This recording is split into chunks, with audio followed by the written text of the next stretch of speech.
I'm going to show you how to make the easiest whole wheat bread recipe ever. I'll start with 7 cups of whole wheat flour. I'll add 2/3 of a cup of gluten flour and 2.5 tablespoons of yeast. We'll stir this up. I've used instant yeast, which is different than active yeast. Active yeast has to be started ahead of time in some lukewarm water, but instant yeast can be added right to the dry ingredients, which helps you skip a step. Now I'm adding 5 cups of hot tap water.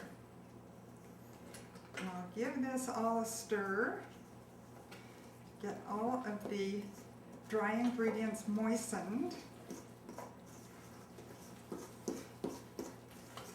and then I'm going to cover this with a towel and let it sit for about 10 minutes. That will allow it to make this wonderful bubbly sponge. And then we'll continue with the recipe. We have this wonderful sponge. It's expanded and all full of air. Now I'm going to add the rest of the ingredients, and I'm going to show you a trick. I have some oil to add, 2/3 of a cup of oil, and I'm going to put the honey into the oil. And you can only do this right close to when you're going to pour it out to get this idea to work. So now I add the oil and the honey. Look, the honey just slips out without a mess. So I'll add 2.5 tablespoons of bottled lemon juice, and this is a natural dough enhancer. And here are 2 tablespoons of salt. So I stir these in until they're all combined in the dough, and then we add the last of the flour. While I'm stirring, let me talk to you about gluten flour and why you add it to dough. Gluten flour increases the elasticity in bread. It helps it retain its moisture, and it will extend the shelf life of bread. Now, if you don't want to store gluten flour, you can substitute flour in place of gluten flour in the recipe. All right, so this is all stirred up, and I will add the last 5 cups of whole wheat flour. And I'll add most of it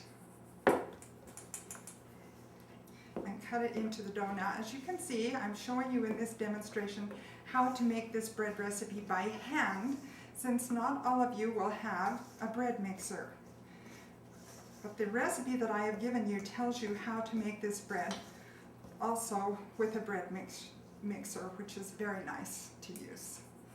Now, I'm getting ready to put this out on the counter to knead. So I'm wanting to make sure that any shiny part of the dough that is very moist is covered, at least on the outside, with flour, so it's not going to stick to my hands. So I've saved the last of this flour to put in here.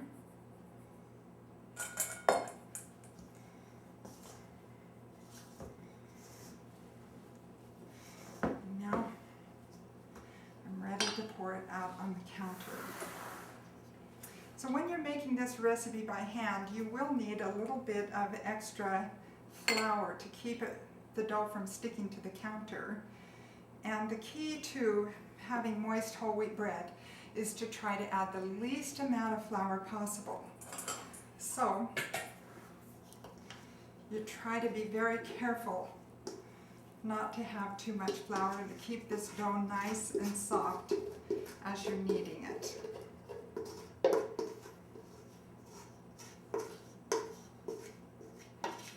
All right.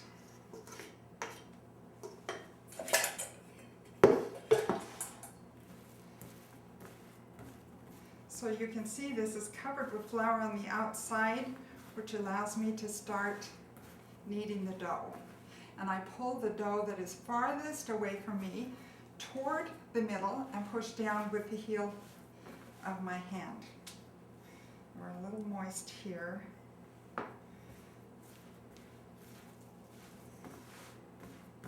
Okay, toward me and down in the middle. And then as it gets a little moist, just sprinkle a little bit around the edges. And you will knead this dough for 10 minutes to develop the gluten in it, which will help it to rise really well. And while I'm kneading this initially here, I want to tell you a funny story. When I was a little girl, one time I was in my mother's bedroom and the Relief Society used to put out the Relief Society magazine. And one day I picked up a copy of that magazine and I read this amazing story of a young man who wanted to be asked by Brigham Young to go colonize someplace in Utah. But Brigham told him that he couldn't go because he didn't have a wife. So this young man made an appointment with 4 girls and he asked them all to make bread. And he courted the one who wasted the least amount of flour, talked her into marrying him, and he went off to colonize somewhere. So since reading that story, I have always thought it was taking it as a sort of a personal challenge to avoid wasting much flour while I'm kneading.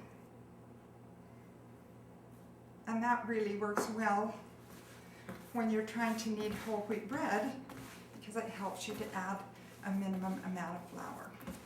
Now, as you can see, eventually this dough gets so that you can knead it pretty consistently. It will always continue and should always continue after kneading it for a short time to get sticky on the counter, but in the end you end up adding very little flour to the counter to keep it from sticking. So see again, let's see, I'm going to put a little bit here on the top. This is sticking to my hands.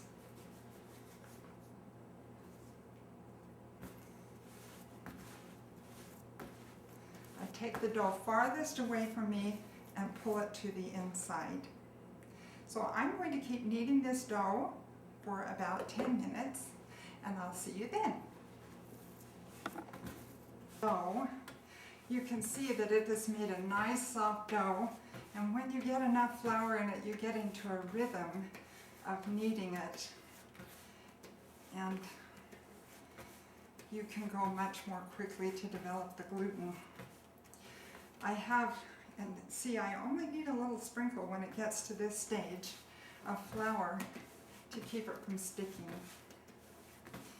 I have another funny story to tell you. My dear sweet mother had 7 children in 9 years. And she used to make bread when she was mad. It was a productive way of dealing with her emotions. All right, this is ready now. When you're kneading the bread, it's a little more easy to handle. When you're making it in a bread mixer, it will easily stick to the counter.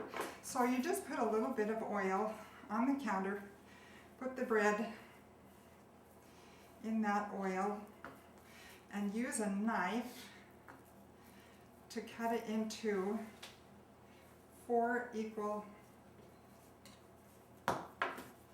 portions of bread. So you're making 4 loaves. And I think this loaf looks like it's going to be a little too little, so you sort of patch it up. Now here is how I form the loaves. It's all sitting in a little bit of oil, so I just move all the sides up to keep the bottom all smooth. It's coated with just a little bit of oil so it won't stick to my hands. And I just pull the top so that it's smooth and tuck it in underneath. You tuck the edges in, then roll it between your hands so that it's oblong and it will fit right into the pan. So here's that again. Now remember that I kept the smooth side of the dough down on the counter when I was cutting it. So that part is smooth. So you just tuck the edges up to the top. The bottom is all nice and smooth. Just work it. Ooh, we left the timer on. So you just work it between your hands and slip it into the pans. Now here's the trick with this dough. As you've noticed, I didn't let it rise before I am forming it into loaves. That's what makes this recipe so fast. You make the dough and put it straight into the pans. That's my kind of recipe. We all need fast these days, don't we? So, okay, here's the last loaf. Top is all smooth. There's a bubble, an air bubble, so I'm going to pinch that under and put it in the pan. Now I'm going to slip these pans into a very lukewarm oven. And I'll let the dough rise until it gets to the top of the pans. Then I'll turn the oven on 350 and in 30 minutes, it's done. So I'll see you in 10 minutes. Check in the oven to see how high the bread is. And it's just at the top of the pans, maybe just a tiny bit above that, which is perfect. So I will turn the oven on 350 and the bread will be finished in 30 minutes. Now I should tell you that on a cold day you might need to let your bread rise a little bit more until it gets to the top of the pan. So 10 minutes is sort of an estimate and it usually works. So I'll see you in 30 minutes when this bread is done. Get it out.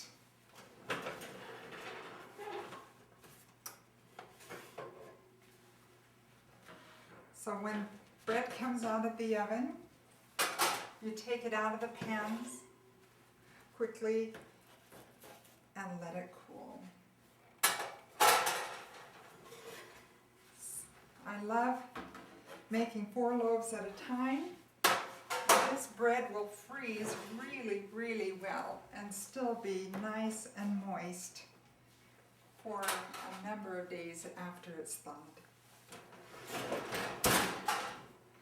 So there it is, the easiest whole wheat bread recipe ever.